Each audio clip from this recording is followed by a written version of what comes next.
Once you've hit your 20s, it's time to get serious about money. Saving money in your 20s isn't always easy, but it's important if you want to get a good start in life. Whether you're at home, college, or in the workforce, in this video, I'll be going over 8 tips on how to save money in your 20s that you can use today. Saving tips 1 to 5 are big ticket items that could save you hundreds, if not thousands of dollars. Tips 6 to 8 are a bit more specific but can still save you a lot of cash.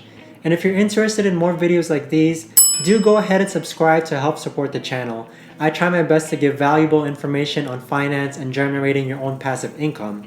Now aside from that, let's get straight to it. Tip number 1 is to basically earn more money. If you boil it down, saving money in your 20s is about 2 things: increasing money coming in and decreasing money going out. Earning more money is the only way to do the first one. Here are some quick and easy ways you can do that. If you have a job already, working more hours if you have the time and don't need to study, or you can negotiate a raise or promotion if you can, or you can apply for jobs that pay more. And if you're not working, or you are working your maximum hours, earn extra money on freelancing websites like Upwork or Fiverr, especially if you can do tasks such as graphic design, coding, or writing. Tip number 2 is to pay off all your debts. The best savings bank accounts might give you 2 to 5% interest, but credit cards and other loans can charge up to 30%. As a 20-something-year-old, you probably have some sort of student debt, but you might have a credit card or personal loan as well.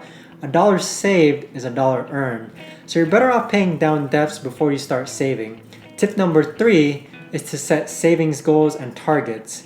Saving through your 20s is a long-haul process, so setting goals helps give you perspective. This is a 2-step process because first, you need to define your goals, then use that to figure out your savings targets. For goals, if you're saving for something specific like a house deposit or holiday, then you already have a goal. You just need to figure out how much you'll need to save, and that's your savings goal. If you don't have a specific goal, start with a salary buffer. By saving 3 months worth of paychecks, you'll be covered if something unexpectedly stops you from earning money. Regarding targets are how much money you'll put aside each week. To calculate your target, add up the total cost of your goals and divide it by the number of weeks between now and when you want to have finished saving. As an example, let's say you need $10,000 in 1 year. $10,000 divided by 52 weeks is about $192. So your savings target is $192 each week, right? Now tip number 4 is to automate your savings. And in order to do that, to make more money, don't leave it in a low interest transaction account. Instead, put it in a high interest savings account. Because putting money aside can be difficult, by automating your savings, you'll forget it's even happening and you won't miss it. So here's how it works. Set up a high-interest savings account such as on Ally Banking. If you have a regular income like a paycheck, use your online banking to set up a regular transfer of some of that money to your new account the day after you get paid. It's a simple but powerful way to save money easily and quickly. Now tip number 5 is to save for retirement. Thanks to the power of compound interest, the best way to save money for retirement is to save money in your 20s. To do this, you'll want to create a dedicated retirement savings account. Ideally, this account shouldn't be accessible until you actually retire though. Some countries and states though have laws about this. If your state doesn't, you'll need to make sure you continue to contribute. In the US, for example, set up a 401k and start automating transfers into it.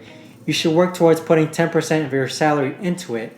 If that's high, start lower and then work towards that 10% amount. Some employers will match your 401k contributions. If they do, max it out. Now tip number 6 is to reassess your living situation. We all need a roof under our heads, right? But rent is expensive sometimes. If you save just $10 a week on rent, that's $520 a year. If you save $50 a week in rent, that's almost $2,600 a year that you're saving. The point is, saving money on rent is a high priority if you want to save money in your 20s. Everyone's living situation is different, but here are a few deals that might help you. 1, you can move back home. If you study or work in the same town as your parents, you can consider moving back in with them. Even after helping with the bills and groceries, living at home is much cheaper than living by yourself. 2 is you can move off campus. If you're at college, dorm life is great, and sometimes a requirement. If it's not mandatory, you might consider finding a share house, which should be a lot cheaper than even the smallest dorm room. Or 3, you can move in with friends. Now tip number 7 is you can sell your car. If you live in a city, owning a car is a major financial burden. After gas, insurance, and maintenance, you're looking at thousands of dollars spent on that each year. If you can live without owning a car, you should. Get around with public transport, walking, or ride a bike. Then when you really need a car, borrow one or use a service like Zipcar or Uber. As well as saving money on a car, you'll also save the time and energy you'd otherwise waste on looking after a car. Tip number 8 is to renegotiate your big expenses. Whether it's your college tuition or your electricity bill, lots of big expenses in life can be bartered down, if you just have the guts to ask for it, that is. The worst that can happen is that they say no. However, the possibilities are endless. But here are a few ways this could work. 1, you can get quotes on utilities and use a cheaper price to negotiate with your current provider. 2, you can ask your cell phone provider if they can give you a discount plan or increase your calls or data for free. 3, you can talk to your college about getting extra credit or testing out of subjects. And 4, if you have debt, simply ask for a lower interest rate. Like I said, the worst that can happen is that they simply say no. And a bonus tip on how to save money in your 20s is to basically practice self-control. I don't want to sound like your parents, but this is good advice. Knowing the difference between what you want and what you need will save you time, money, and a heartache. For saving money, this mostly applies to shopping and eating out. As tempting as it might be to freshen up your wardrobe or hit every new chicken place, get into the habit of asking yourself if you really need these things. You'll end up saving a lot more money, but you'll also learn to be much more grateful and satisfied with what you already have. That's something money can't buy.